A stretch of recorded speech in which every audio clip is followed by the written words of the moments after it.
All right. Now I am pleased to welcome back a great handicapper and NFL contest winner in Brady Kannon, a writer for the PGA Tour at Golf Bet. And Brady, man, we are dead late into the NFL season. I think we're kind of rounding the corner here. I'm so happy to have you on. I've been waiting to bug you. It's just been such a crazy October, but here you are. You have so much going on. You can follow Brady at Las Vegas Golfer, by the way. How the heck you doing this week, Brady? I'm doing great, Kiev. Good to be with you again. Yeah, it's been, I think I know last year we saw each other before the season started. We did a little bit there at Circa, signing up for contests and all that stuff. And I believe I've seen you one time in between, but I think this is kind of the first time we've really gotten together and talked shop on football this season. Yeah, that's right. It's right. And there's a long list, but you're on one of the top. It's just been such a busy football season. We talked about the U.S. Open with Patrick Gates Yeah. earlier in the summer. That was a lot of fun.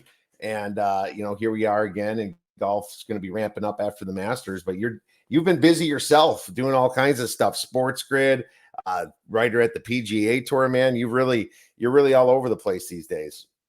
Well, thank you. Yeah, I'm having a lot of fun with it. I still have my regular golf job here in Las Vegas that I've done for 25 years, making tee times for people. Yeah, I'm on Sports Grid just about every day of the week, and sometimes more than once. And not only talking golf, but obviously NFL football as well. And then, the PGA Tour, I started there in March, writing for their betting division called Golf Bet. And I write a couple of columns for them every week. And now this week, the last week of the fall series, if you will, and then 2024 season will begin in January. So I'll have a few weeks off here before golf ramps up again in 2024. But definitely keeping me busy, Kiev. And you know how it is during football season, man. I mean, there aren't many days off, no matter what. So. No, there's not, my friend. And we have a full slate of games here. And especially with the other sports popping up, I just tell people don't do everything, do what you can, and don't stress over it, because if you try to do too much, you become not as good at anything. It's taking too much on. So, but that's, what we like to preach here. But you've always been great in the NFL. So thanks for coming on. But, before we get into our NFL slate of games, I always like to ask value questions because, people are curious on what teams might be kind of on the way up and on the way down. So I guess just you can do one or two, however you feel. Give me two teams that are undervalued in the marketplace, maybe right now up to this date, and maybe two teams that are overvalued for the next few weeks. Well, I'm going to go one better and give you maybe like 2.5 or 3. I'll start with the undervalued teams, and at the top of my list is the Houston Texans. It seems like week in and week out, my numbers tell me that this is a play on team, and I have been on them. I was on them last week. I didn't expect them to beat the Bengals outright. I thought there was a chance, but I was certainly on them plus the 6.5. I think I actually got 7 earlier in the week, but this team, they throw the ball downfield a lot with CJ Stroud, yet he rarely turns it over. Their offensive line has been really good in pass protection, giving him the time to throw. I think there's, something to the coaching as well. I think D'Amico Ryans and Bobby Slowick have been fantastic. They both come over from the 49ers, and that mojo is kind of carried over. I think that gives them a push as well. I think as far as I can tell, these guys are doing a tremendous job because, they seem to have, at least the last couple of weeks, they've had a laundry list of injuries, and it doesn't matter.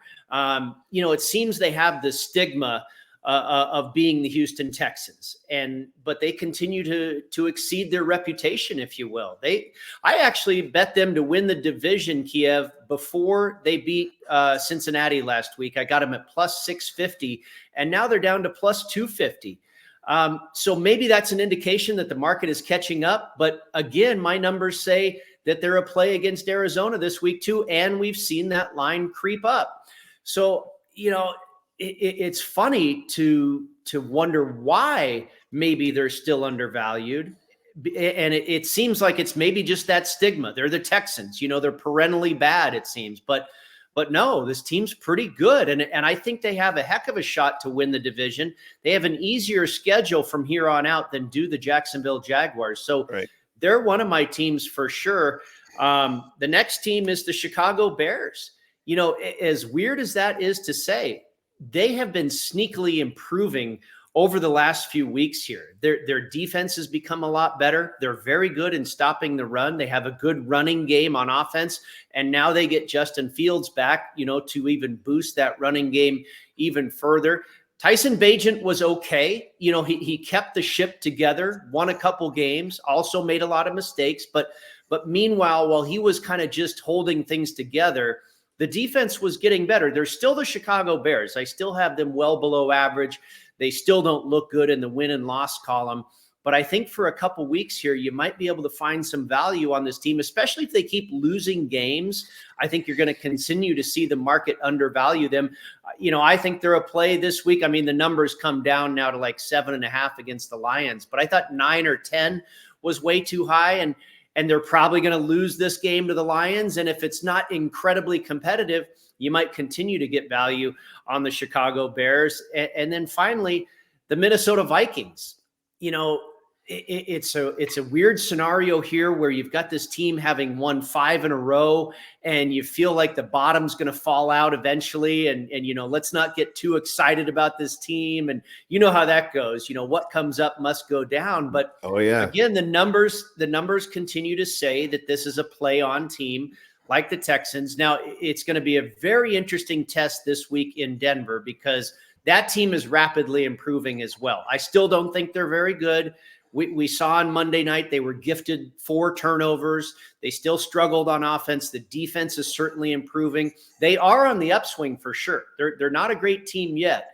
And Minnesota, even with the loss of Cousins, they've continued to exceed expectations. So weird dynamic here with that game. But Minnesota is a team that, because of probably the change at quarterback, I think they're probably still being a little bit undervalued as well.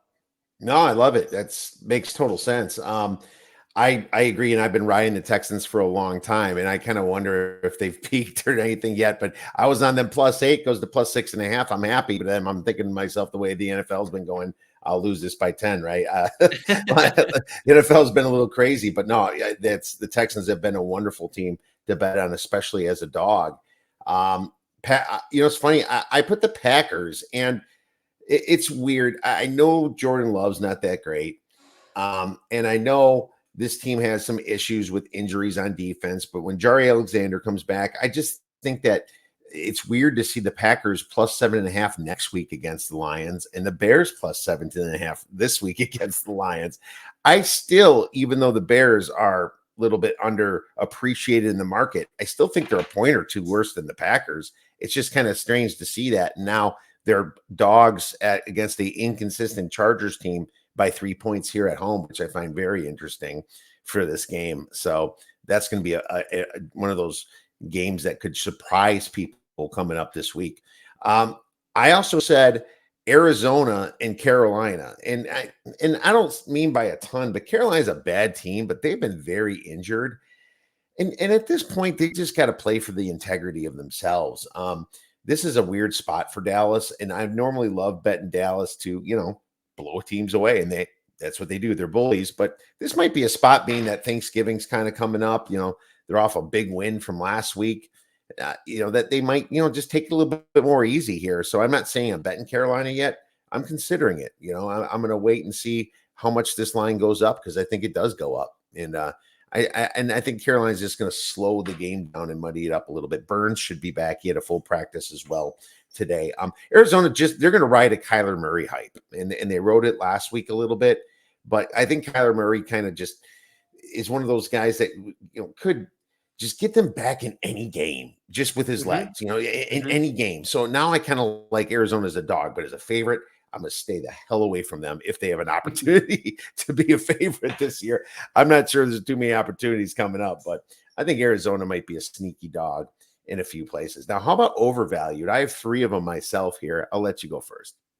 Okay. Well, I started with, believe it or not, the Buffalo Bills. And the Buffalo Bills, if you just look at their numbers, they still grade out quite high in a number of areas statistically, but they aren't living up to it.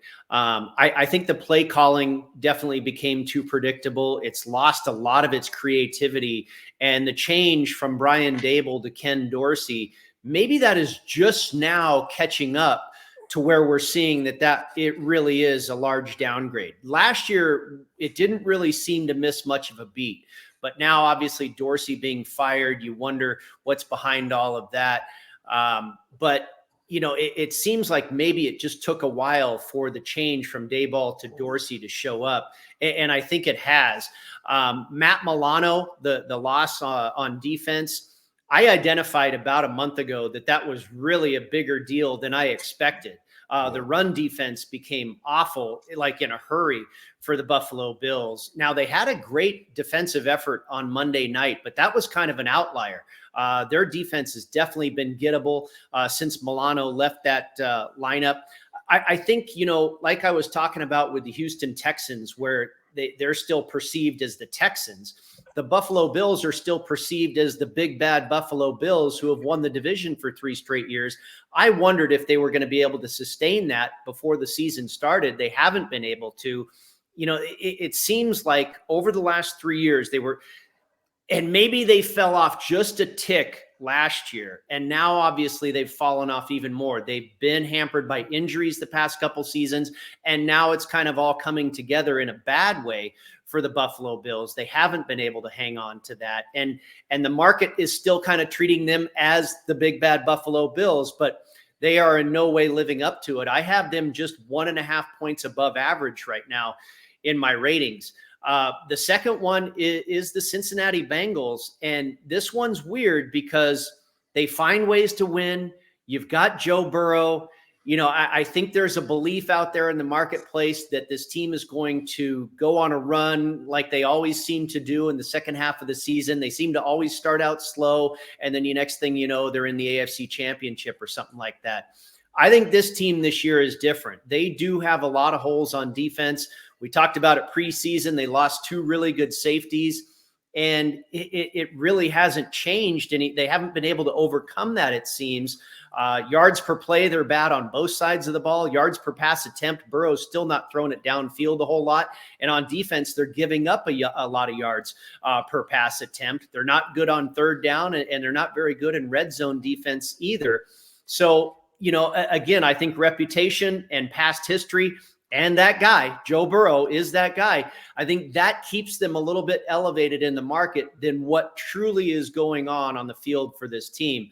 I wouldn't be surprised at all if the Ravens win on Thursday night and win by margin and cover the spread there. They're dealing with some injuries now. Trey Hendrickson was cleared to play, but can he really be 100% on a short week on the road? Sam Hubbard is out for this game, as is T. Higgins. So you might, we saw it last week where the Texans go in there and win outright. Now, granted, that was a bad scheduling spot for Cincinnati as well, off of the Sunday night into the short week against a division opponent in the Baltimore Ravens. But I think that might have been more about the truth of this team than what a lot of people are believing. I just look at the numbers and Kiev, I didn't even believe my own numbers. So I said, okay, let's split the first half of the season and the second half of what we've, the last 4 or 5 weeks, because the Bengals have improved. The numbers don't change that much. They still do have a lot of flaws. So at the same time, they find ways to win ball games. And that's kind of like my next team, the Pittsburgh Steelers. We know it's been well documented. They've been outgained in every single game. They're not a very good team. You look at the game against the Tennessee Titans on Thursday night. Kenny Pickett was awful for at least half that game, sailing the ball over receivers' heads. And he comes up with a fourth quarter comeback to win it. They play awful against, they're totally dominated by the Baltimore Ravens and they win that game. They were dominated by the Cleveland Browns and they win that game. The Rams blow it late and they win that game. This team. They burned my tickets, my friend. They burned my tickets. Oh, and I've even bet on them. I bet I was on them last week against the Packers because I'm like, even though my numbers said Packers, I'm like, I know the Steelers are going to find a way to win this because the Packers aren't that good. The Packers are a team you talk about being undervalued. I don't necessarily disagree with you, but they're not meeting what their numbers are. The numbers say they're okay, but they continue to come up short. They're the opposite of the Steelers. Totally. So those are my three right there. The Steelers are a real tough one to figure out. I don't recall having seen a team like this recently where, I mean, they're 6-3 and they are improving. You know, Jaylen Warren, the running back, I think is doing a lot for this offense, giving them an explosive player out of the backfield. And the combination with he and Najee Harris seems to be working, but they're just not very good at the same time as a team. They're not great. And you know, Minkah Fitzpatrick, I think maybe one more week before he's back, but he's a difference maker as well. Yeah. And that was going to be my next question, but I'll give you mine real quick. And I agree, the Bills were my first ones. They fired Ken Dorsey as a scapegoat for Josh Allen's mistakes, and maybe Ken Dorsey wasn't super creative, but he did learn from Daboll. So it's like, you know, it's like the team has these plays. What the heck is going on here? And teams figure it out. You got to adjust. But man, it's also Josh Allen not using his legs. You know, Josh Allen one of his legs. He's powerful. He's very inconsistent quarterback. He's either going to blow you away or lose. And the Ravens have been like that as well. You know, and that's going to be the talk about our first quick game. But the Bills definitely, that defense and Milano, you said it all. And I've said the same thing for a few weeks. Milano's just a massive loss to them. And they're just an average team right now that is either going to, an average team that's going to lose or blow some away. So it's really hard to bet on the Bills, in my opinion. You fade them as a favorite, maybe bet them as a dog type situation, right? That's the only way you look at it. Saints are a little bit overvalued, I think. Yeah, the Saints are an easy puzzle for me, Kiev. If they're in the position as a favorite, I'm going to bet against them, and especially if they're a road favorite. Derek Carr and me too. Derek Carr and Dennis Allen are the worst quarterback and head coach record-wise as favorites, and I know as road favorites in the NFL. So but you're right. The market continues to give them that favoritism. Mm-hmm. I'm like, keep it coming, guys. Keep it coming. And we'll see if they do. But the power ratings, like public power ratings, have them ranked 16th or 17th best team. So yeah, they're going to get those favorite roles against some of that easy schedule that they have. So they'll be an easy fade, even with Jameis Winston so inconsistent. Denver is my other one. And now Denver tried to lose that game. It's just that the Bills outstunk them, you know, and Russell Wilson. Russell Wilson's getting credit for the Kansas City win. And they did do well, but this was Kansas City's like go to bed spot, you know. Patrick Mahomes threw 4 picks. They're winning because of the turnover margin. They're not going to win because good. I agree. I totally agree with you. I absolutely. They have been the beneficiary of turnovers for a couple weeks in a row here. I mean, and they still, if it wasn't for a 12th man, they still would have lost that game. I mean, which is crazy because they pretty much completely outplayed the Bills. You know, so they are. It's hard to say if they're overvalued or undervalued. I don't think they're that good. They are improving, however. They're a lot better than they were early in the season. 100%. They are better than that, but still not average. And they're getting as a favorite against Minnesota. And we'll get into that game. You know, this Steelers thing you said, and that's the obvious one, outgained in every game. What do you do as a handicapper with this team? It's like they've already burned our tickets, but the time we don't fade them, they'll just get smoked. I feel like there's all kinds of different ways of handicapping. They seem to be a bad team that has an amazing clutch gene, you know, just like they can just get to the end, they'll get the pick, they'll get the turnover, and Pickett will just luck out to Pickens or Deontay Johnson or one of his playmakers, right? I feel that's them. That's hard to handicap because it doesn't show up on metrics. It shows, the only thing it shows up on is wins and losses, and us handicappers hate wins and losses, Brady. No, you nailed it. You're right. It doesn't really show up in the stats. It's just kind of a gut feeling you sometimes have to react on with the Pittsburgh Steelers. You know, sometimes I think it was that way last week. My numbers said Packers, but I was like, I just don't see it happening. Congrats on that one, because I had the hook, 3 in the hook, and that missed extra point. Pretty much killed me, my friend. And it made them have to go for touchdowns at the end, and they threw the pick in the end zone just completely getting outgained. But yeah, what do we do with them? I don't know if you stay away from them or if you just have to just suck it up and go and keep doing what your numbers say, you know. I think you have to continue to fire against them when it looks right, and especially against a decent team. And I think this week is a perfect example. Now I know obviously Deshaun Watson is out for the Cleveland Browns, but Cleveland is a much better team than Pittsburgh. All right, I have Pittsburgh. We'll go into that game as soon as we cue that baby up, because I kind of wanted you to think about those thoughts coming in to when we get those on rotation. So the first game though is what we mentioned before with the Ravens. You know, what's funny about the Ravens, Brady, is that they're similar to the Steelers in the fact that they should have, like, I lost the one survivor pick. It was a teaser and a money line parlay. I had some great line value with the Ravens, right? The Cleveland Browns are without their offensive tackle. I think, that this is a great spot for the Ravens to kind of just put it on them, and they're up by double digits, and John Harbaugh just got Lamar dancing around and fumbling and getting sacked and throwing picks. It's just like unexplainable. And then you have this spread of -3.5 here for the Ravens. My metrics don't even come close to this, like you said. My recency metrics have the Ravens by 7. My year-long metrics have the Ravens by 9 or 10. Yet Right. this spread is 3.5, and I'm not going to bet the 3.5. And I'm not, just because the Bengals are going to cover somehow. It's just one of those weird situations. It's Harbaugh that blows it, and it's like I think Ravens first half might be a good look. Yeah, because then you take yourself out of the possible collapse that John Harbaugh is going to allow to happen. No, I'm with you. I mean, my first set of numbers came out to the Ravens -12.5.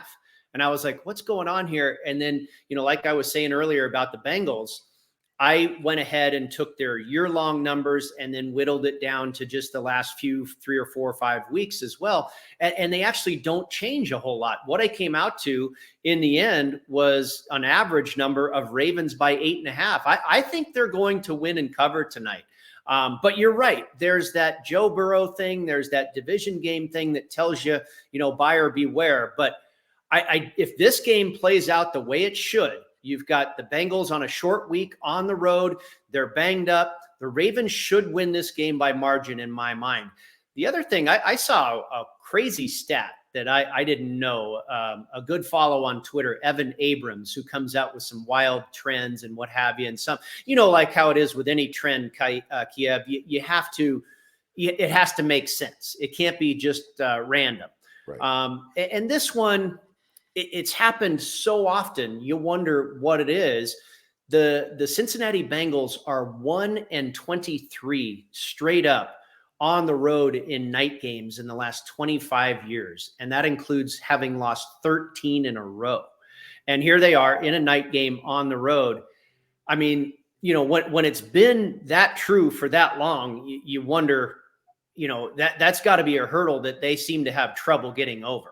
Was that one a playoff game against the Bills last year? Was that night or day? Maybe that was a day game.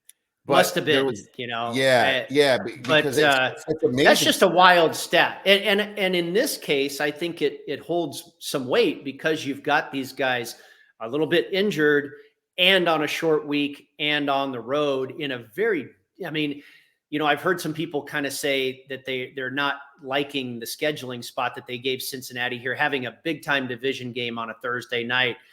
I kind of agree, but who cares? This is the schedule that's been put in front of you. Deal with it, and I think it's a tough spot to deal with for the Cincinnati Bengals here. Yeah, it's very tough, and without T. Higgins, it's going to be tough, and without one of their defensive ends. Now the Ravens are banged up a little bit too, but this is such a funny, I guess, experience to talk about here on this show, because this is the complete difference between a metric handicapper that loves the Ravens and like a creative division dog second game Bengal Joe Burrow handicapper, right? I mean, anyone that does metrics likes the Ravens. Anybody that kind of says the Bengals are just going to do it because that's what's going to happen. It's a division game. It's a massive game for them because it's division, and you have Joe Burrow, who's ranked better than Lamar Jackson, and it's almost like throw the numbers away. This is going to be a close game. So I find that just very amazing how I've seen this. Like, I've watched a lot of cappers talk about this game. The metric ones do like the Ravens. I mean, I'm not gonna lie. I'm with you on that. I'm not betting it because I've been burned in this situation before, and I've actually thought that creative capping has to enter my realm a little bit more. But and I do like Joe Burrow more than Lamar by a little bit. But I understand it because I have the Ravens by 10 points. I do. Yeah, So, I know. so it's just I'm not going against that. I will not go against that because my creative size to do it. So that's kind of where I'm standing still here. Let's move on to the next game. The Cardinals against the Texans on their Betfred odds screen. Texans are -5. The total on this is 49. It almost sounded like you kind of like the Texans. Yeah, I do. I have not played them versus the traditional point spread. I might go ahead and use them in a money line parlay or a teaser or something like that. I want to see where this number kind of settles in. But my numbers came to, I can't remember exactly what it was. I think it was like 6.9, almost a 7-point favorite, 6.5, 7-point favorite is where my numbers came out on the Texans. Kyler Murray makes you think a little bit. I mean, if this was the old Cardinals, you'd probably certainly have a different spread and maybe an easier path to victory for Houston. But, Kyler was good. He looked extremely mobile. He did a great job scrambling. He ran the ball. But, is he really that much of a change for this Arizona team? I think one of the biggest things, we talked about Matt Milano for the Bills. I identified a huge change for the Arizona Cardinals with the loss of James Conner. That just completely changed the dynamic of their offense when they didn't have a running game, and it was very difficult. This team that was really scrappy, feisty, competitive for at least half a game, if not 3/4 or more, and then finally the talent gap just came to fruition and teams started to pull away from them late in the game. All that went away when they lost James Conner. They were not competitive really at all. Now he's back, and now you have Kyler Murray. But is that going to be able to carry over for a second straight week? I think there was a real good vibe in the locker room last week with Kyler coming back and Connor coming back off of injury. And I was on the Cardinals last week, and they pulled off the outright win. Is that now going to happen on the road against certainly an upgrade of an opponent? I do lean with the Texans here, and you have to guard against, am I falling for this bandwagon stuff on Houston? No, my numbers said so. And then I saw the market, reinforce that as well. And so, yeah, I think the Texans, 5 is a weird number. You'd love to have 4 where it was earlier in the week, but it's moved to full point too. That's got to tell you something as well. So great points. I love Houston, but I love them as a dog. Yeah. And I think this should be more money line for you because I think they win by 3. My problem with I wouldn't be surprised by that at all. Yeah, they're 0-3 as a favorite this year, and of course they could have kicked if they had a kicker, they would kick the extra point and cover the 2.5 last week, which burned me that one kind of doesn't count. Yeah, burned everybody. 2 weeks ago, it killed me. So it's hard to count that one, but that's just kind of how they've been performing as a favorite. When a team finally becomes good, they come up sneaking on people and they're motivated as a dog. But when they're laying points, it's a weird situation for them. And they're just not ready to cover those lane type point spreads. And then, you have Kyler Murray and James Conner coming back. I think it just gives the Cardinals a little bit more faith in them. I think they kind of like their coach and Gannon. And he's really good. I've been impressed with him, man. As weird as that man is and his interviews and his little videos, he's been okay. He's been better than I thought. I agree. He's been better than I thought as well. And for as bad as we all thought that team would be, I think he's overachieved so far. He has. It's hard to put a value on Kyler Murray because you had your Josh Dobbs that we found out's a good quarterback that just had bad pieces. And then he started out pretty good and then kind of just everything they played some really rough competition. They played the Niners, they played the Eagles, they played some tough teams. It was either Dallas, they beat Dallas, but And then you got Kyler Murray. That's a little bit different because he's got a different style than Dobbs. Dobbs at least tries to pass the ball a lot. Kyler Murray will roll out and he'll take off a lot quicker. And as long as Kyler's doing that, that's when you like Kyler to cover. I think Kyler can backdoor any spread against any team down by 10, down by whatever. He can get back into the game. And I think that's how they lose. I think that, there's probably going to be down by 10, 11 points, whatever it is. Maybe it's 24-13. And then he gets the back door, and they lose by 3 or 4 points. So I like the 5 a little bit here. I'm going to give you a lean on it though, because, you're still going against the Texans here. So slight disagreement. Yeah. Yeah. Let's move on to the next one. We have the Chicago Bears at the Detroit Lions. The Lions are -7.5. This thing crumbled. Total is 48. Now, Brady, I bet the Bears at 10.5. I saw that. I was like, you serious? Justin Fields coming back. Terrible spot for the Lions. They're in a shootout last week. Then they got Thanksgiving coming up next week. It's just one of those weird spots for the Lions. And the Bears with Fields can backdoor anybody. But at the same time, what worries me now that it's down to 7.5. And I even typed this all up. I said, Bears up by 6, Bears down by 6. Justin Fields is driving. Oh no, he gets hit by Hutchinson. He fumbles the ball, scoop and score. Lions win by 13. It's just that's what Justin Fields has been kind of doing a lot over the past couple of years. It's a frustrating thing, but I took the value. Now, to be honest with you, it's probably at a number that's pretty fair. I still think that I would bet the Lions at 7.5, but now I don't have to because we took it at 10.5. Yeah, I actually got 9.5. You were a little bit quicker to jump on it than I was, but it's not that 9 and 10 are the same number, but we're certainly on the other side of 8, which I think is important. I don't think this is a 2-possession game or a 2-score game. I think this probably ends as a 1-score contest with the Lions coming out on top. And I also think you're right. 7.5 is probably about the right number. My power ratings came out to Detroit 8.5. And then when I ran all the stats and stuff like that, I came out with Detroit -3.5.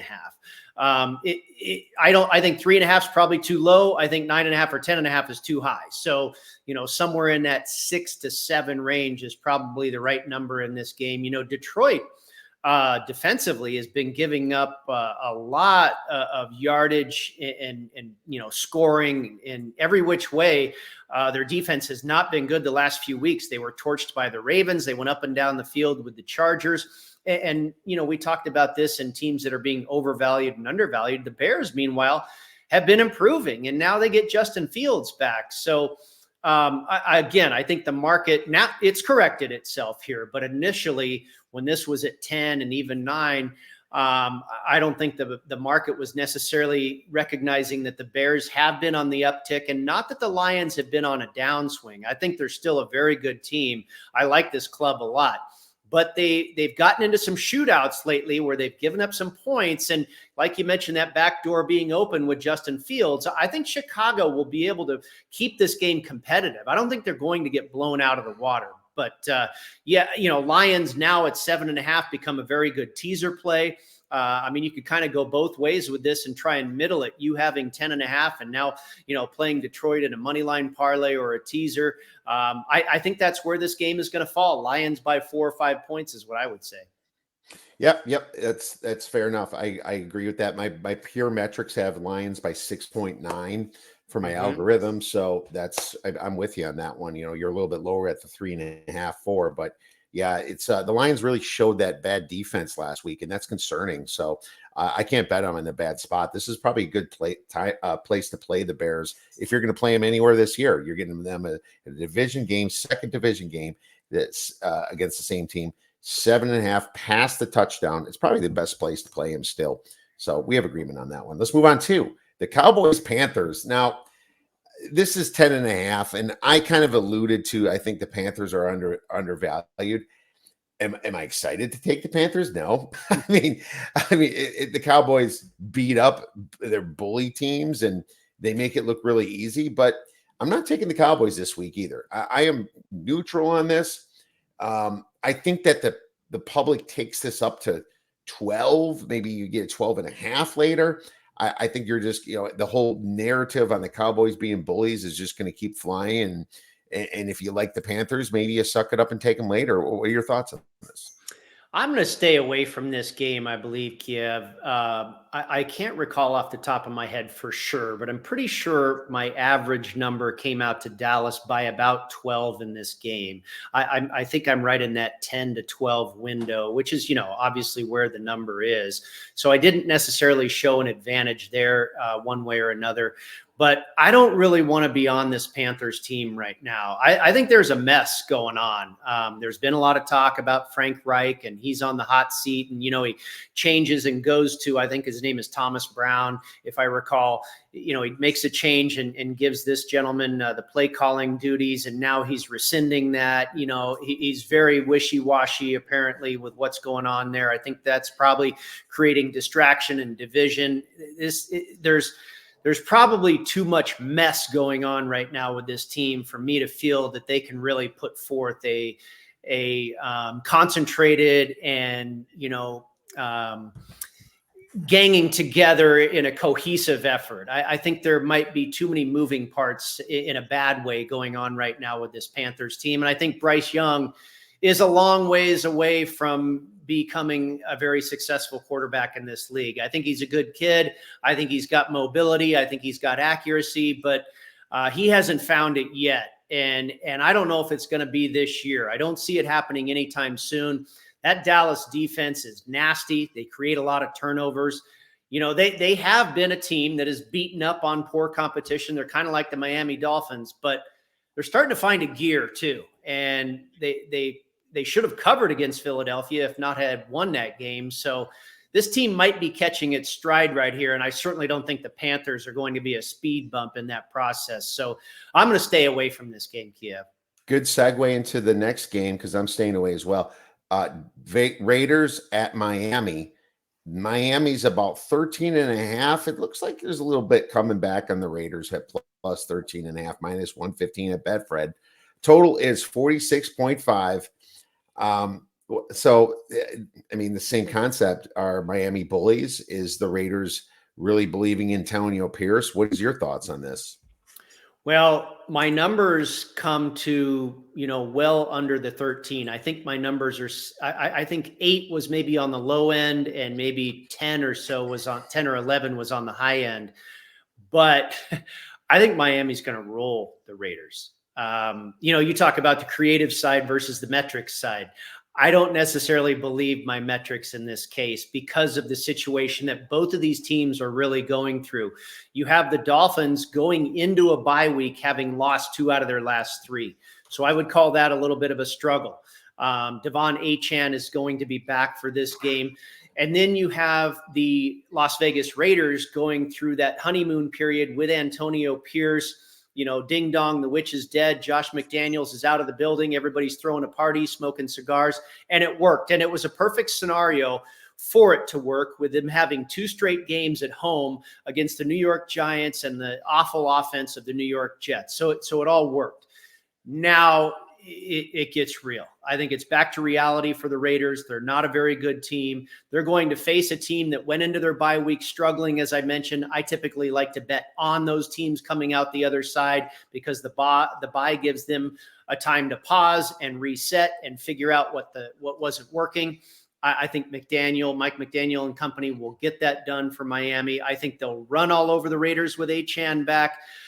I haven't bet this game, and I might find a way to bet it. But what you said about the buyback happening at 13, that makes sense with the numbers. I talked about the analytics, but I wouldn't be surprised if the Dolphins won this one by 20 points. This reminds me of what you had last week. Worst quarterback in DeVito, but the Cowboys were 17-point favorites, 17.5, 18, and they covered it easily. Yeah. Even with the 2 backdoor touchdowns that affected the total last week. But it's the same. I have the Raiders metrically by 8.5, but I pounded the Dolphins at 9.5. Right on Sunday. Yeah. Right on Sunday. I think anything. Some people will tell you anything under 14 is a good play, and I'm not necessarily going to argue. But Oh, numbers this is wise, going to be a contest play at 13.5. I'm still going to go way against my metrics because good you're for right. you. Good for you. The I'm creative not doubting you, handicap, buddy. the Yeah. creative handicap has been so important. And the NFL with it now a 17-game schedule and these men hitting themselves at full speed, you have to just take a leak out. Like you saw the Lions at the Ravens. They're like, well, do I have to go get beat up against the Ravens? The Lions kind of gave that game away. Seattle did the same thing at the Ravens. This is going to be the same situation because they're in a letdown spot. They beat the Jets. They beat 2 spreads. Now everyone's partying and happy with Pierce. And I agree, Oh, he's yeah. a better coach. He probably should be the head coach next year, and hopefully they won't make that stupid mistake like they did before and not hire the interim coach that did great and got them into the playoffs. Right. But it's just a spot where Miami is powerful on offense. They are rested from the bye. They need to get things right. You have a rookie quarterback in Aiden O'Connell over there that's overperformed, and I like him, and maybe he's got a shot to be a starter. He didn't look like that at Purdue, but maybe. No. Well, maybe, I mean, look at him against the Chargers and even against the Jets. He didn't do much, No, he didn't have to. I mean, yeah, the Raiders won that game. They covered the spread. But they didn't look that good. They made some great plays defensively. They have been improved defensively this year, but I think it's 4 points. I can't remember exactly where I have I think I still have them about 3 or 4 points below average. And I think that's going to show up this week. I think so too. Chargers, Packers, and the Packers are +3 home dogs. Total is 44. I mean, as a Bears fan, I love seeing the Packers in our boat finally for the first time in what, about 40 years or something. Since my 1980s days of watching the Bears with McMahon and Peyton and all those great guys. But now it's just been too much hell watching Brett Favre and Aaron Rodgers over the years, and I'm enjoying this. At the same time, the Packers are a little undervalued, I think, but they can't put it in the end zone. The Chargers, there's no way I would lay points with them on the road. But I am telling you what I'm going to do. I am going to use the Packers as a teaser leg because I think it's going to eventually hit 2.5 anyway. So I took them up to 9, and I'll tell you who I'm going to partner with them later, Brady. Okay. Yeah. No, I think that's a good way to approach it. And it seems like, about the 5th week in a row that my numbers tell me the Packers are the side. But like we talked about earlier, they continue to underperform with what their numbers are telling you they're doing. They continue to find ways to lose games and not cover spreads and what have you. I looked at this one hard. I haven't made a play on it yet, but there's a situation that I really like to go against. And this is the only one I believe on the schedule this year. But from week 10 out, from week 10 through the rest of the regular season, a dome team or a team that plays indoors going to Green Bay has an absolutely awful record against the spread. And again, I say, do trends make sense? Well, it certainly makes sense. When week 10 on, when we're just about at Thanksgiving, it's freezing cold at Lambeau Field, and you get a team that plays indoors like the Los Angeles Chargers or the Los Angeles Rams or what have you, and they go in there and they really struggle in the cold weather. That would qualify for the Los Angeles Chargers, but I just can't trust this Packers team. I mean, a lot of those numbers were done with Aaron Rodgers and Brett Favre at quarterback. So I haven't done anything with this game yet. I'm with you, not wanting to lay points on the road with Los Angeles. And the teaser makes sense there. If this does go to 2.5, which it looks like it very well could, I could understand taking it to 8.5 with Green Bay. But this is another one where, my numbers don't quite jive with my gut. And right now I'm staying away. That makes sense. And that I think everybody's numbers on the Chargers are just kind of like Ravens-ish in a way. The Packers, you need to punch it in. I think that's if LaFleur is working on anything with them, it's what to do in the red zone because they are just blowing it in the red zone. They're moving the ball down the field. They've got a great running back in Aaron Jones, and they're just not punching it in right now. My numbers actually do say Packers a little bit, but I can see the Chargers winning this by a field goal. The Chargers are good when they're playing good, and when the coach doesn't get in their way. When the coach doesn't get in their way, and when the game's kind of flowing well, and you don't have too much on Herbert, and They could probably beat anybody in the NFL on any given Sunday, like they say. But Oh they could yeah. also probably lose by 30 to any team. I mean, they're My very fickle. my recency numbers have the Chargers, on the way up a little bit, so that's what I'm worried Yeah. about. Hmm. But I Yeah. think that the teaser is a good way to go. Let's move on to the next game.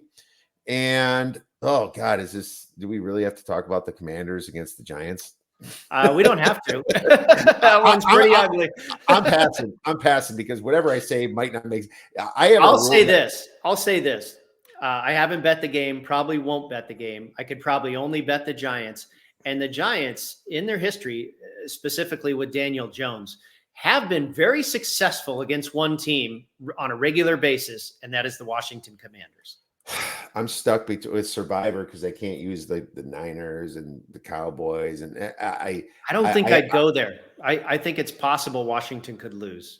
sure, Yeah. but my other one's Buffalo, and they could lose too. So I do like Buffalo and the teaser, and I'll get to that. But I mean, when you're in this position, it's like, do I go coin flip stuff? Do I take the Rams or the Seahawks? It's just like you still kind of veer towards the big spread, even though it might knock a bunch of people out. Unfortunately, the Commanders will never be able to be used again. So if you didn't use them week 1 against Arizona, this is where you're using them. I mean, there's no other place. It makes sense.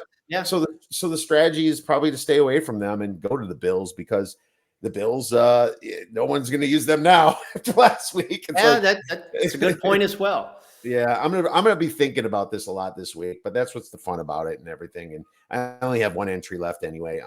In a smaller one, I'm not in the circuit, but I'm in a few. Like I was in a couple smaller ones. I'm just gonna say, yeah.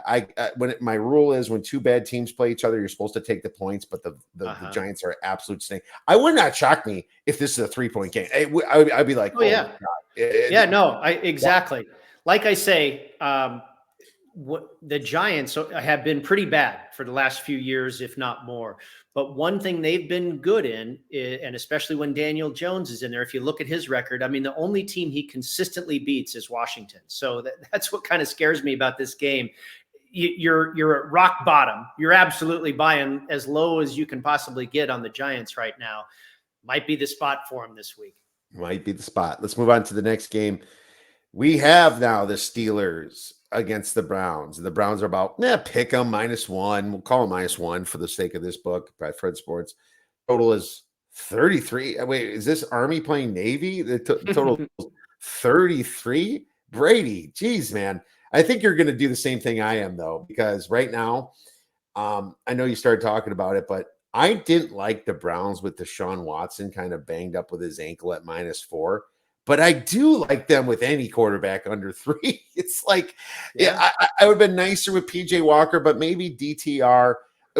DTR was told he was going to start a couple hours before the game, and he played the Ravens, and it's like, that was brutal for him. And now you got a full week with him. He was okay at UCLA. I can't imagine that he's that much worse than PJ Brown, but here's all they have to do. Just run the football. Run it with Ford. Run it with Kareem Hunt. The Steelers are down 2 linebackers. Quan Alexander just ripped his ACL. And like you said, Minka Fitzpatrick's not back. This is run the ball, win the game. Please do that. But I don't have a ton of trust in them, but it's a play for me. I played the Browns at the -2 when I thought it was PJ Walker, but I'm okay with it, obviously, at anything under the 3. I'm not so sure DTR isn't better than PJ Walker. I think he's certainly got a higher ceiling. We know he's much more athletic.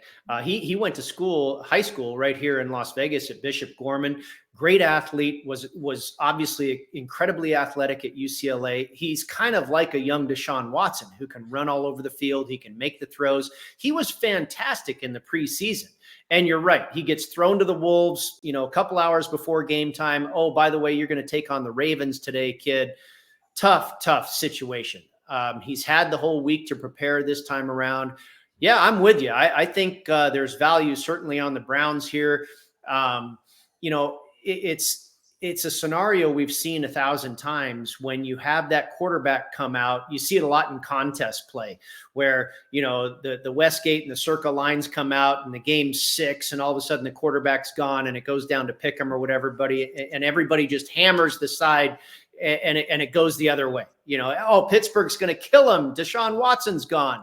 Nah, I don't think so at all. I think Cleveland is clearly the better team. And, Cleveland wasn't necessarily a team that relied on the ability of their quarterback.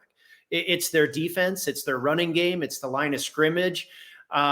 You could put a PJ Walker in there. You could put a Dorian Thompson Robinson in there and manage the game and do your job and don't turn it over. And we're going to win football games. And I think that's what's going to happen here. I will say my only worry is their two tackles, Wirfs and Conklin have been out, and TJ Watt could have a field day if they're stupid enough to make him dance around in the pocket. Like if you're going to do passes, 3-step drop out. If you're going to do maybe a rollout play action, which can be stuffed by TJ Watt and others as well, but run the ball, just run it, punt it, run, punt. Maybe you'll break a run or two, and that's all you need. That's why this total is 33. So let's hope that they do the right thing in this situation. Titans, Jags. I think they will. A revenge game as well. We talked about it a little bit earlier, a game that they never should have lost earlier this season. Yep, I'm sure I was on them too at the time. Titans, Jags -7. I'm actually having an okay NFL year thanks to teasers and totals. Yeah, exactly. I haven't been great against the spread, but the teasers are keeping me alive and my head above water. Me too. Jaguars -7, total 40.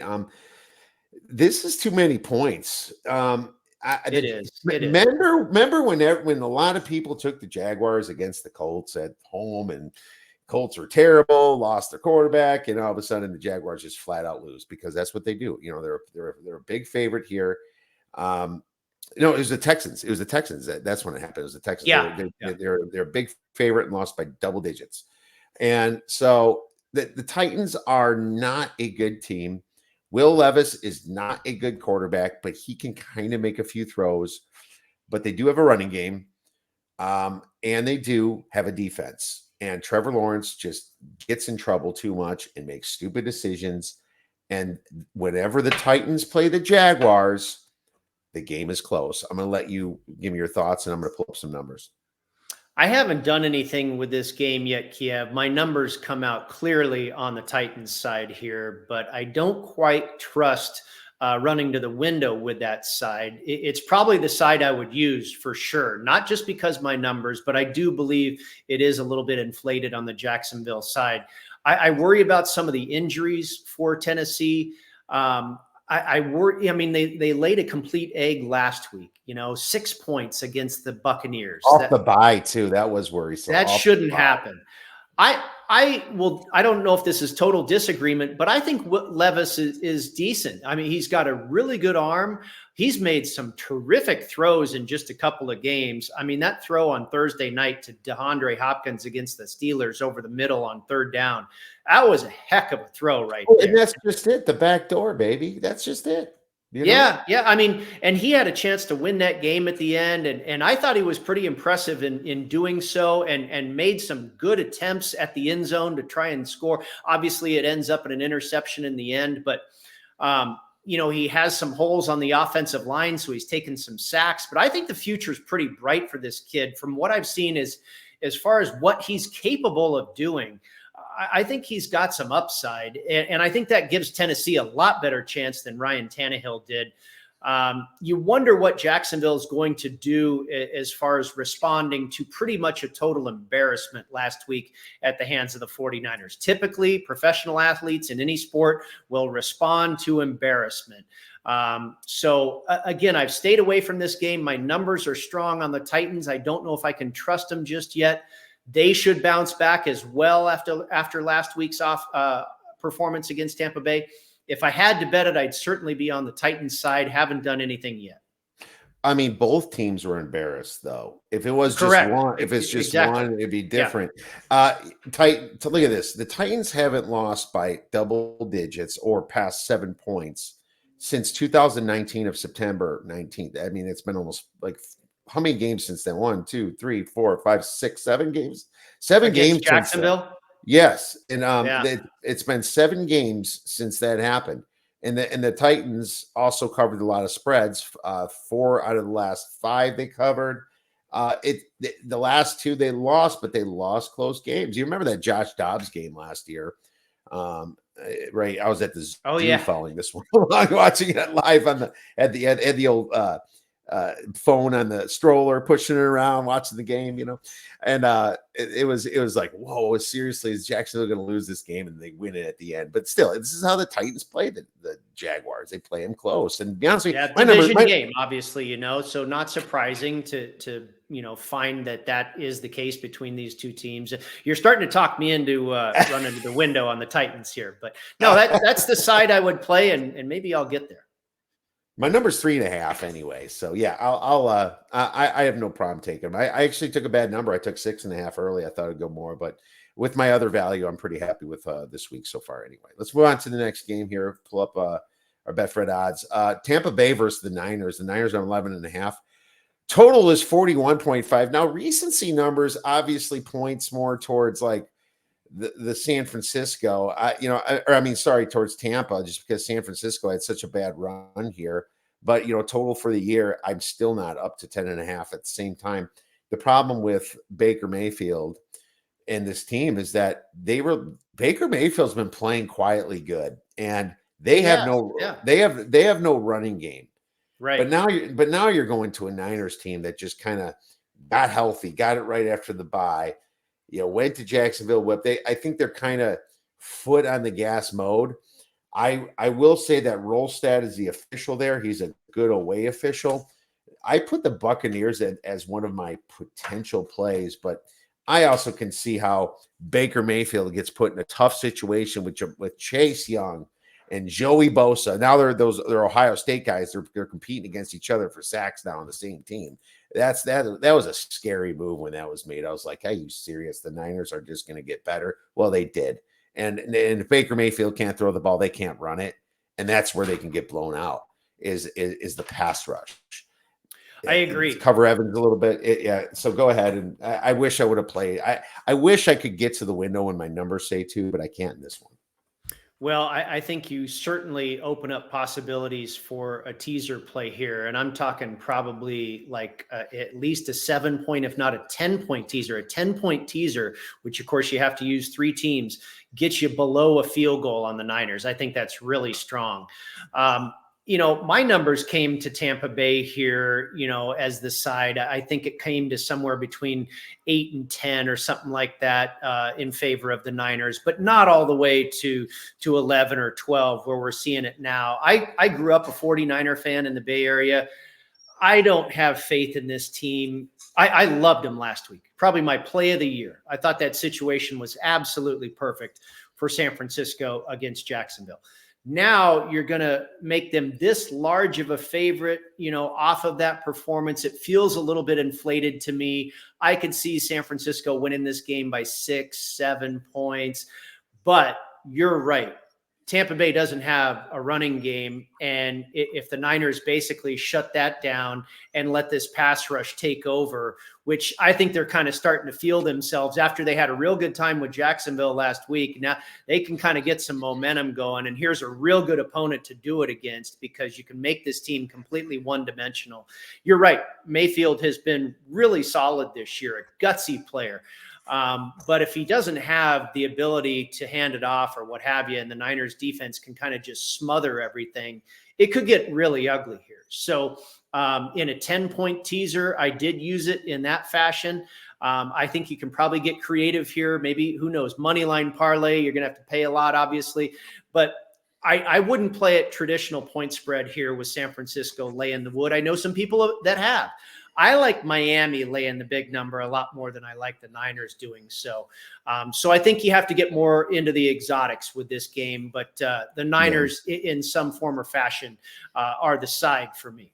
It's a good 10-point teaser week because you can take the Niners and the Cowboys down to below a field goal with the Vikings. And the Dolphins, unfortunately, right? The Vikings. The Dolphins don't make sense because you're not on the other side of the 3. But yeah, there's some big numbers out there this week. The Vikings and Eagles plus 2.5. You could pick either one of those, or use them both and just cross out the Cowboys on the road if you're scared. So, that's yep. I think it's a good 10-point teaser week. I haven't used one yet this year, but I'm really considering that and. I might be able to get to the window with that one. Let's move on to the next game. We have the New York Jets at the Buffalo Bills. The Bills are -7. The total is 39.5. Now, here's the thing.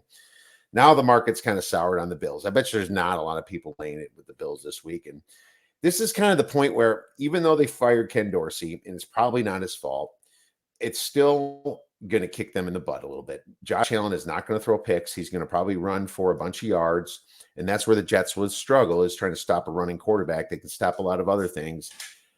I would not take the Bills -7 either, but I am teasing them down to -1 because I do think that if I partner them up, I think they're going to win by 3 to 6 points per here. I think the Jets will have a good enough defense to make it interesting, but they're not going to be a 0 to 4 interception turnover ratio. This is their season right here. This is their season. The Jets are already kind of done. I mean, the Jets record is what, 4 games at 4-6 or something like that. They're at least the Buffalo 6-5. I'm teasing the Buffalo Bills to 1. Yeah, I'm not going to argue with that at all, but I will say that, this is kind of a rock bottom spot for both teams. Buffalo on national TV on Monday night, all the turnovers and the firing of the coach, and there's a mess going on in Western New York, and then you have a mess in East Rutherford, New Jersey as well. Robert Saleh, being held to the flame, and all the questions about Zach Wilson and this anemic offense. They cut Michael Carter. And I mean, both of these teams are in a little bit of disarray right now, at least, in the public eye. And so what I'm saying is them both being in like the ultimate buy low spots seems like what's happening right now. So, I think you can make a case that, like you said, not a lot of people are going to be laying the 7 with Buffalo. Probably not a lot of people that want to necessarily be on the New York Jets either. I think you can make cases for a lot of different wagers here. The Jets plus the 7 or 7.5 or whatever it is, I think makes sense. We talked about it at the opening of the program. You and I both agreed number 1 overvalued team is probably the Buffalo Bills. And maybe in this spot, the Jets are a little undervalued. So if I had to, your move with the teaser, I don't have a problem with. I'd probably rather have the Jets plus the points, the full 7 or what have you. But again, no play for me so far in this game. All right, fair enough. Strategically, everyone's going to be on Washington. Do I go with them and just root for the Giants? I have no idea. So that I have like survivor implications, unfortunately, with this, and I don't want it. I wish I had the Dolphins left, my man. That would have been a much easier week for me. Let's move on to the next game, Seattle versus the Rams. This is like close to pick 'em. Rams +1. Total's 46.5. There's some disagreement back and forth with some sharper people here. I'm disagreeing right now with somebody about it. Before you came on, I was talking. I kind of like the Rams just because, everyone's like, Seattle revenge spot is getting blown out. Seattle couldn't even move the ball against this team. And I don't know what it is, but sometimes coaches just have the numbers of these teams. Yeah. It's just the way it is. And I looked at the history, man, and the history really points towards the Rams here. And I just gotta pull it up here. I think I gotta scroll a little bit more. Here we are. Looking at head-to-head here, and I'll share my screen. The Rams they won their last 6 games against the spread against the Seahawks, and then the Seahawks won 7 games in a row, and then the Rams won 3 before that. This is going back to October 2009. They have their number, man. It's like it seems like every year back and forth. These teams really play. It goes back to the days of Jeff Fisher. He'd go up into Seattle and pull a bunch of special teams, trickery and stuff. And no, it's been a wild series division matchup, obviously, between these two teams. And I hear you loud and clear that there's sharp opinions on both sides of the fence here. I think the Rams make a ton of sense. I talked about Miami going into their bye week struggling. Well, the Rams go into their bye week having lost 3 in a row. We saw what the Niners did going into their bye week, losing 3 in a row, coming out on the other side and just walloping Jacksonville. But I don't expect the Rams to steamroll the Seahawks here. I think this will be a really competitive game. And I'm not going to argue that the Rams are you're looking at a pick 'em game. So it's hard to say.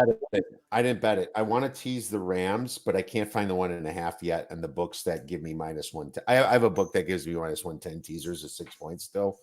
That's fantastic. Yeah, I do. And I'll tell you later after the show, but that's where I want to do it. But I think it'll get there. I'm just waiting for it. But I do I think not you tease whichever team is the dog, right?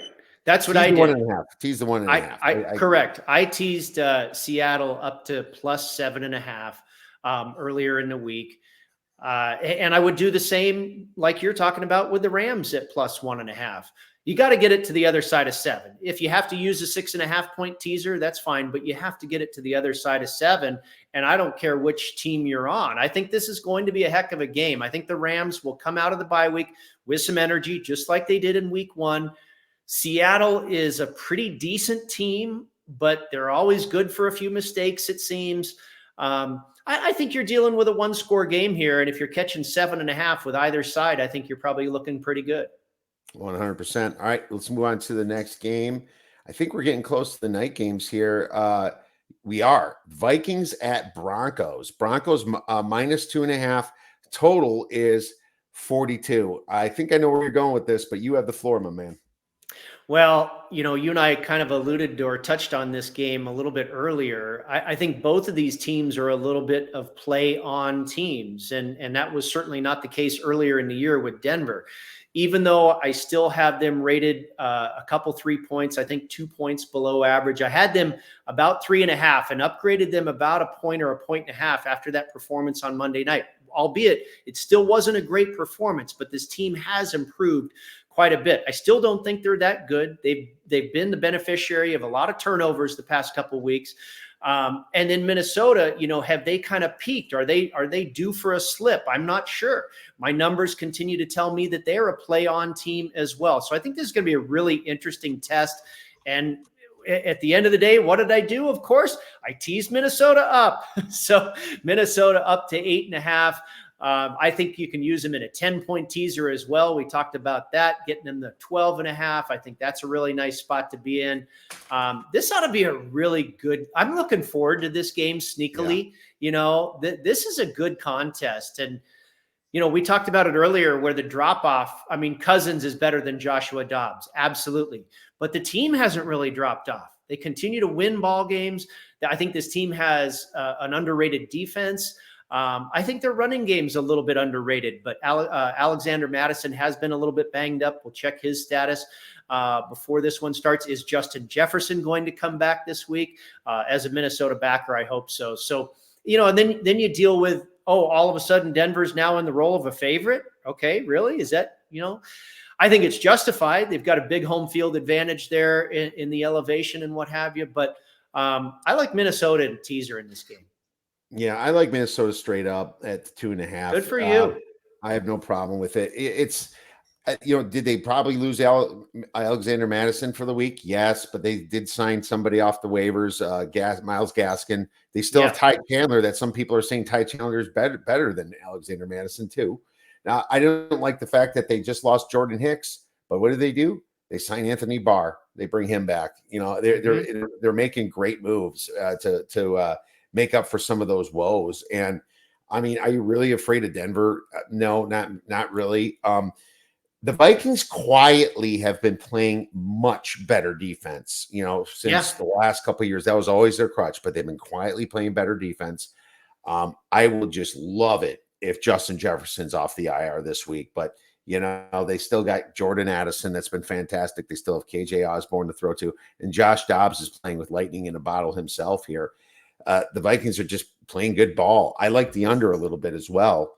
I'm considering the under on this, but I'm playing the Vikings at the 2.5. So that's my play. Good for you, man. I'm happy to hear that you're taking that approach because I've given myself obviously a little extra comfort there with the teaser, and I've heard some people that are high on Denver, and again, it's what we talked about. I think both of these teams are on the up right now, but I'm not. But I feel very good about, like you and I've talked about, a team that's playing good defense, a team that's got an inspired quarterback, a team that is being very well coached, I believe, right now. Brian Flores is doing a heck of a job. So do I want to lay points with Denver, a team that's still, I don't think, there yet, even though they're on the uptick? No, I like the dog teased up here. I feel good about that. Me too. Let's move on to the night game. Actually, the Monday night game. Philadelphia Eagles at the Chiefs. And this is the final game. The Chiefs are laying -2.5 and totals 45. So this is all I'm hearing. This is all I'm hearing. Andy Reid off the bye. Chiefs under 3. I mean, you can just keep playing. Has it been true? Yeah. Those are the 2 points right there. Andy Reid off a bye, Patrick Mahomes laying less than a field goal at home. And you know what? Sometimes that's all you need. My numbers came out. I think my power ratings came to 2. My power ratings came to 2 in favor of Kansas City. When I crunch all the numbers, it comes to Kansas City 2.5. So, nothing really there. In one of the contests that I play early in the week, I took the Eagles plus 3.5. I think that 3 and a hook makes a huge difference on which way you're going to go in this game. And you're never going to find 3.5 in this game. I don't think it might get to 3. I wouldn't be thrilled. 3 once already. It hit 3 once. Yeah, I did see it hit 3 briefly. I wouldn't be thrilled about taking Philadelphia plus 3, 3.5. That's a whole different ball game. I don't think it's going to get there. Teaser, I think, is real good spot for the Eagles here. 6 point, 10 point, 7 point, whatever you want to do. Obviously, a 6 point gets you to a pretty good number in 8.5. My favorite play with this game, though, Kiev, is the under. I actually grabbed it early at 46.5. I saw this statistic, and I go back to Evan Abrams. He had a couple of gems that I spotted regarding this particular week's card. And he said when 2 teams come into a week, both off of 8 days rest or more, since 2018, the game staying under the total is 101, 47, and 1 or something like that. 68% of the time. Yeah, absolutely. And this year it's 25 and 5, 83%. And it happened twice in week 10. The Niners and the Jaguars, both off of a bye, 8 days rest or more, game stays under. Buffalo and Denver on Monday night, both off of rest, game stays under. Now you throw into the fact primetime unders, 78% this year, Monday night unders, 11 and 1 this year. I mean, it's just this massive snowball of under, trends and situations here going on coming into this game. And again, we go back to this, the thought, at least that I have, is, does it make sense? I think it does make sense with the rest angle, because it's kind of like we see in the Super Bowl or in the early part of the season. We think the defense probably has the advantage. They're more up to speed. They're more in sync than the offense is going to be early on. Out of a bye week, they're kind of feeling each other out here. This is a Super Bowl rematch. They're going to kind of feel each other out here and just jab for a little bit in the first quarter, maybe. I do believe there's a lot of reasons. And then just look at the matchup. You've got a very good Eagles offense going up against a very good Chiefs defense. So that kind of nullifies one another. And then you have a, defense on Philadelphia's side that really has some holes. But you have an offense in Kansas City that is not like what we're used to and sputters often at times. So I think this game has a lot of reason to go under the total here. What Philadelphia should do, we've seen this recipe for success a lot of years in the last 5 years or so during this run of Kansas City being, under Patrick Mahomes, being an absolute Super Bowl contender year in and year out. The one way to beat them, it seems, is to run the football. And Nick Sirianni, I believe we've seen him do that in the past. 2 years ago when he first came on, midway through the season, he changed his tone and he ran the damn football, and they were very successful. They've obviously gone to more of a passing game, but I think in this game you will see more of a run game here. That's always been an Achilles heel for that Chiefs defense. They concentrate on pass rush and coverage this year, and that also leads you to a game staying under the total. So that's my favorite spot in this game. My second favorite would be teasing the Eagles. I think there's something to the Super Bowl revenge and them trying to get one here in the regular season. Yeah, I'm with you totally. You think you broke it down perfectly. There's nothing else I should add, really. I mean, just Nakobe Dean being put on IR, and he's going to miss this game, and he was the middle linebacker. Obviously, Sean Bradley earlier in the season was put on IR. That's just a little hole where I can see, the Chiefs possibly winning by 3 here, and I think it's a great teaser leg. I'll probably be using this teaser leg as well. And it being that the total, we like the under, we're going to like teaser too, because you're moving up that point spread all the way up past the 7. So 100%. So speaking of teasers, I'm going to give out my refuse to lose teaser. There's one per show, one for NFL show every week. I'm 9-1 and refuse to lose teasers, Brady. There you So go. I Good. know it's a crazy teaser record. Now I think I'm like 13-5 in all teasers, but I'm 9-1 in this one. And I'm just going to do what I said before. I'm going to take the Packers all the way up to +9. And I'm going to do it with the Bills all the way to -1 for all the reasons that I stated earlier. I think the Packers are good enough to stay in the game. Chargers tend to puking all over themselves. They don't know how to hold a lead. They don't have the mind to hold a lead. And the Bills just it's their season, and they're going to play. If there's 110% in people, that's what they're going to play. And the Jets are just on the road and already beat the Buffalo Bills once. It's a revenge spot. I think they win by a few points. So that's where I'm going. Hey, team that plays indoors going to Lambeau Field past week 10. Chargers are a lock. That's Packers are a lock. lock to lose. Yeah. I mean, I wish it was the hook, but at the same time, the Packers did destroy my hook last week. But yeah, I'd still bet it again. Obviously, I expect to win 7 out of 10 of these freaking hooks. Yeah, I mean, I'm seriously considering the Packers. I hate contest play pushes, so I'm just not a fan that it's 3. But it wouldn't shock me if they won this game by less, or maybe they win it by they lose by 2 is what I'm trying to say. I'm with you on that. Did you play a teaser to give us this week?